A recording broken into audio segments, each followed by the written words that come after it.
इस तरह इस कलयुग में लोगों का पुत्र किस तरह से जीवित रहेंगे, इसके लिए कोई व्रत का तप हो तो कृपा करके बताइए। इस तरह उनकी बात सुनकर गौतम जी बोले, आपसे मैं वही बात कहूँगा जो मैंने पहले से सुन रखी है।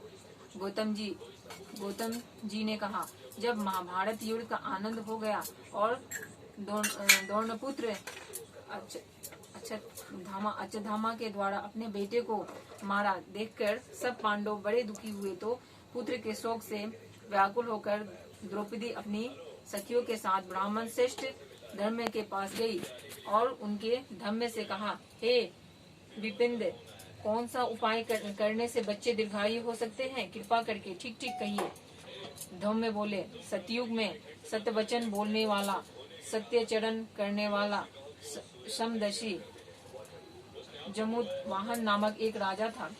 एक बार वह अपनी स्त्री के साथ अपने ससुराल गया और वहीं रहने लगा। एक दिन आधी रात के समय पुत्र के शोक से व्याकुल कोई स्त्री रोने लगी, क्योंकि वह अपने बेटे के दर्शन से निराश हो चुकी थी। उसका पुत्र मर चुका था।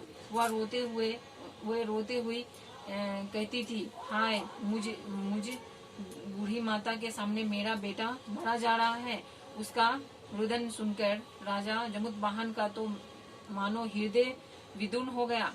वह तत्काल उस स्त्री के पास गया और उससे पूछा, तुम्हारा बेटा कैसे मरा है? बूढ़ी ने कहा, गरुड़ प्रतिदिन आकर गांव के लड़के को खा जाता है। इस पर दयालु राजा ने कहा, माता अब तुम रो मत, आनंद से बैठो, मैं तुम्हारे बच्चे को बचाने के यत्न करता हूँ। ऐसा कहकर राजा उस स्थान पर गया जहाँ गरुड़ आकर प्रतिदिन मांस खाया करता था। उसी समय गरुड़ भी उस पर टूट पड़ा और राजा के शरीर के मांस खाने लगा। जब अतिशय तेजस्वी गरुड़ ने राजा का बायां